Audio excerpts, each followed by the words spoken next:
Hello, welcome to KNLS online classes. ఈరోజు క్లాస్లో మనం కండిషనల్ స్టేట్మెంట్స్ గురించి చెక్ చేద్దాం. ఇప్పుడు దాకా మనం ఏం చేసామంటే సీక్వెన్షియల్ స్టేట్మెంట్స్ మనం చెప్పుకున్నాం కదా. ప్రోగ్రామ్స్లో మొత్తం ఎన్ని రకాలు ఉంటాయని చెప్పాము. ఒకటి, ఏ ప్రోగ్రామ్ తీసుకున్నప్పటికీ కూడా 3 స్టెప్స్ ఉంటాయి. ఇన్పుట్ ఒకటి, ప్రాసెస్ ఒకటి, అవుట్పుట్ ఒకటి.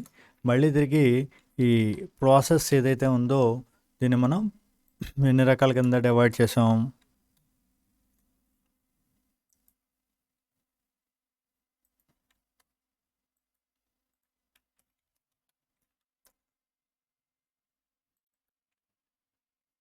Okay, input, process, output. So ఈ ప్రాసెస్ మళ్ళీ it can be divide into three types అని చెప్పాం. సీక్వెన్షియల్ ఒకటి, కండిషనల్ ఒకటి, ఇటరేటివ్ ఒకటి. సో ఇప్పుడు దాకా మీరు రాసిన ప్రోగ్రామ్స్ ఏవైతే ఉన్నాయో ఇవన్నీ సీక్వెన్షియల్ ప్రోగ్రామ్స్. 4 స్టెప్స్ ఉంటే 4 స్టెప్స్ ఎగ్జిక్యూట్ అవుతాయి, 10 ఉంటే 10, దాని తర్వాత ఒకటి ఎగ్జిక్యూట్ అవుతూ ఉంటుంది. అలా కాకుండా మీకు ఏదన్నా ఒక కండిషన్ ఆధారంగానే ఒక టాస్క్ జరగాలి అని అనుకోండి.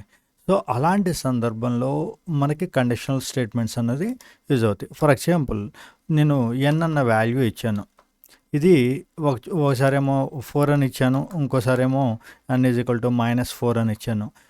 అంటే ఇక్కడ ఈ ఎన్ అన్న వాల్యూ పాజిటివా నెగిటివా అన్నది కావాలి నాకు. ఓకే, అంటే 2 రకాల స్టేట్మెంట్స్. ప్రింట్ పాజిటివ్ ఒకటి ఉంటుంది, లేకపోతే ఇంకో సందర్భంలో ఏమో ప్రింట్ నెగిటివ్ ఉంటుంది. ఓకే, సో ఈ 2 స్టేట్మెంట్స్ కూడా ఒకేసారి రన్ అవ్వాలా? రావు కదా. అవుతే పాజిటివ్ అన్న అయి ఉంటుంది, లేకపోతే నెగిటివ్ అన్న అయి ఉంటుంది వాల్యూ, అంతే కదా. సో ఇలాంటి స్టేట్మెంట్స్ అది మనం ఆల్రెడీ ఇంతకుముందు క్లాస్లో చెప్పుకునేటప్పుడు చెప్పుకున్నాం. ఇంటికి గెస్ట్ వచ్చాడు, వాడికి ఏమి ఇవ్వాలి మీరు? ఆ గెస్ట్కి ఆ కాఫీ ఆఫర్ చేయాలా, డ్రింక్ ఆఫర్ చేయాలా అన్నది దేని మీద ఆధారపడి ఉంటుంది? వెదర్ కండిషన్ మీద ఆధారపడి ఉంటుంది. వెదర్ కోల్డ్గా ఉంటే కాఫీ ఇస్తాం, వెదర్ హాట్గా ఉంటే డ్రింక్ ఇస్తాం. సిమిలర్లీ ఇక్కడ కూడా, అంటే అక్కడ 2 కలిపి ఇచ్చేయం కదా, కాఫీ అన్నో డ్రింక్ 2 ఇవ్వం కదా. సిమిలర్లీ ఇక్కడ కూడా రెండు స్టేట్మెంట్స్ ఉంటాయి, బట్ 2 స్టేట్మెంట్స్ కూడా ఎగ్జిక్యూట్ అవ్వవు, ఒకటే ఎగ్జిక్యూట్ అవుతుంది. సో ఇలాంటి వాటిని కండిషనల్ స్టేట్మెంట్స్ అంటాం. ఇప్పుడు మన టాస్క్ ఏంటి, మనం ఏం చెప్పుకున్నాం కదా, ఒక వాల్యూ ఇచ్చినట్లయితే కనుక దాన్ని పాజిటివా నెగిటివా అన్నది చెప్పాలి. సో ఇక్కడ దీనికి ఆల్గోరిథం ఏంటి? ఫస్ట్ స్టార్ట్, ఓకే, ముందు స్టార్ట్ అన్నాం common. Okay, just minute. Okay, ముందు స్టార్ట్ చేసాం, తర్వాత ఏ యొక్క వాల్యూని ఈ విధంగా రేట్ చేసుకున్నాం. తర్వాత ఇక్కడ మెయిన్, ఇక్కడ మీకు ఏంటంటే జస్ట్ ఏ మినిట్, ఇక్కడ ఇఫ్ అని ఇచ్చాం మనం. Just a minute. Is n is greater than 0. ఒక వాల్యూ పాజిటివ్ అని నెగిటివ్ అన్నది ఏ విధంగా చెప్తాం మనం? చూడండి, ఫర్ ఎగ్జాంపుల్ ఇక్కడ నేను 4 అని ఇచ్చా, ఇది పాజిటివా నెగిటివా అంటే దీని ముందున్న సైన్ బట్టి కాకుండా, మనమైతే యాజ్ ఏ హ్యూమన్ బీయింగ్ దీని ముందు సైన్ ఉందా లేదా, ప్రిసైన్ ప్రిఫిక్స్ మైనస్ సింబల్ ఉందా లేదా చూసి చెప్తాం. కానీ కంప్యూటర్కి చెప్పాలంటే కనుక ఏ విధంగా చెప్పాలి? ఇప్పుడు ఫర్ ఎగ్జాంపుల్ నెంబర్స్ ఎలా రాస్తాం? -5, -4,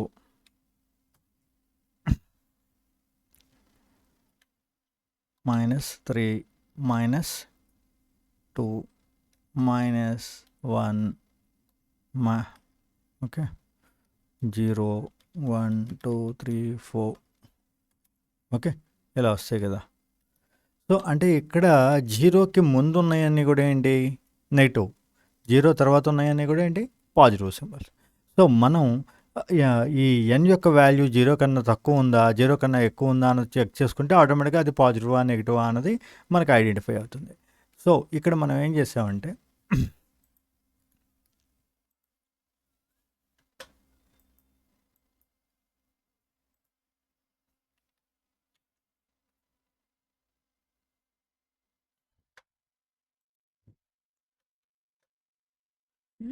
n యొక్క వాల్యూ 0 కన్నా పెద్దగా ఉందా అని చెప్పి క్వశ్చన్ అడిగాం. ఓకే, అది ఎస్ అని వస్తే కనుక, ఆన్సర్ ఎస్ అని వచ్చినట్లయితే కనుక అప్పుడు మనం ఏం చేయాలంటే if if yes print the value is positive. Okay, ఒకవేళ లేదు లేకపోతే ఏమవ్వాలి, print the value is negative. అంటే ఇక్కడ క్వశ్చన్ అడిగాము is N is greater than 0 అని. ఆ క్వశ్చన్కి ఆన్సర్ ఎస్ అని వస్తే వాల్యూని ప్రింట్ నెగిటివ్ పాజిటివ్ వాల్యూ అని ప్రింట్ చేయమన్నాము, లేకపోతే నెగిటివ్ వాల్యూ అని ప్రింట్ చేయమన్నాం. సో సింపుల్గా సుడో కోడ్లో చూడండి, స్టార్ట్ చేసాం, రీడ్ చేసాం, ఎన్ ఈజ్ గ్రేటర్ దాన్ 0 ఉందా లేదా అని అడిగాము. ఇక్కడ print positive else print negative అని ఇచ్చాం, స్టాప్ చేసాం. సిమిలర్లీ ఇక్కడ ఆల్గరిథం చూడండి, ఇక్కడ స్టార్ట్కి స్టార్ట్ సింబల్, తర్వాత రీడ్కి ఐఓ సింబల్, ఇలా వేసిన తర్వాత ఇక్కడ ఈ కొత్త సింబల్ ఒకటి మీకు వచ్చింది. ఇది ఈ విధంగా ఈ సింబల్లో మనం క్వశ్చన్ అడగటం అనేది జరుగుతుంది. Is N is greater than R 0 అన్నది ఎస్ అయితే కనుక ఇటు పాజిటివ్, ఒకవేళ నో అయితే కనుక ఇలా. ఇక్కడ ఏం రాయాలంటే మీరు ఎస్ అని చెప్పి ఇక్కడ రాసుకోండి.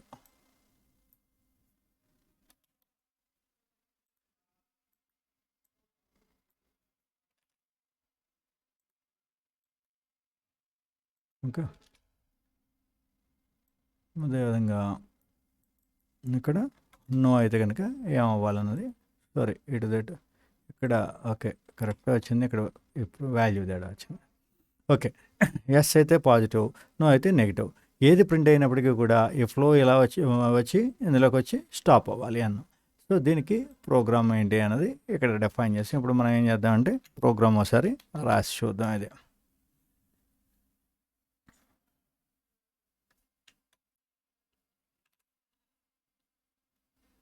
ప్రోగ్రామ్ అంటే పిఆర్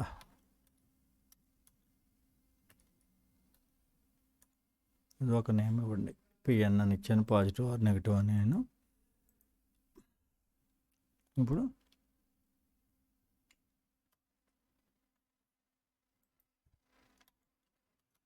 ఇంక్లూడ్ stdioh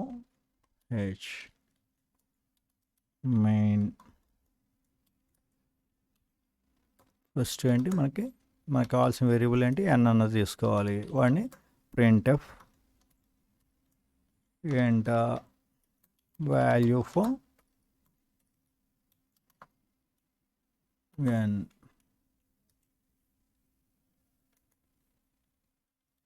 దాన్ని రీడ్ చేసుకోవాలి. రీడ్ చేయడానికి ఏంటి format specify percentage address of ఎన్లోకి రీడ్ చేసాం.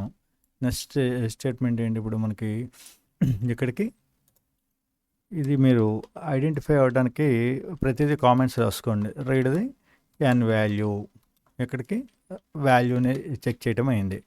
నెక్స్ట్ స్టెప్ ఏంటి, చెక్ ద ఎన్ వాల్యూని చెక్ చేయాలి. ఓకే, ఇట్లా కామెంట్ పెట్టినట్లయితే కనుక అది ఎగ్జిక్యూట్ అవుతుంది. జస్ట్ మనకి ఐడియా కోసం అక్కడ రాసుకుంటాం అని చెప్పాం కదా. సో ఇక్కడ if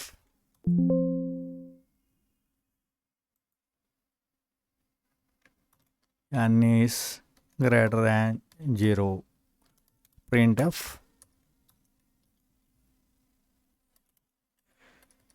value is printf just positive అని ప్రింట్ చేయించాలి. Okay, positive. ఒకవేళ కాదు అంటే మళ్ళీ కాదు అంటే కనుక ఎల్స్ అని ఇచ్చి if n is less than 0 అని అడగక్కర్లే. ఇక్కడ రెండే కండిషన్లు, ఒకటి పెద్దగా ఉంది, ఒకటి పాజిటివ్ ఉంది, లేకపోతే నెగిటివ్ ఉంది. సో ఇక్కడ మళ్ళీ printf నెగిటివ్. ఓకే, సో ఇక్కడ స్టాప్ అన్నది ఏమి ఉండదు కదా, సింపుల్గా ఇది ఇప్పుడు రన్ చేస్తుండండి.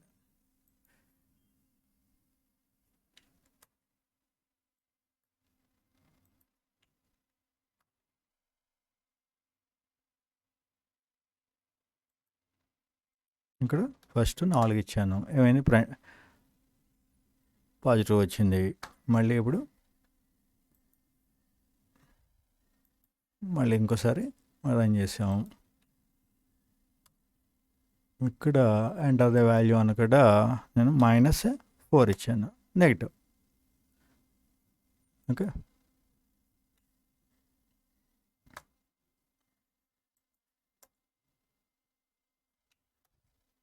డిస్ప్లే అయింది కదా నెగిటివ్ అని.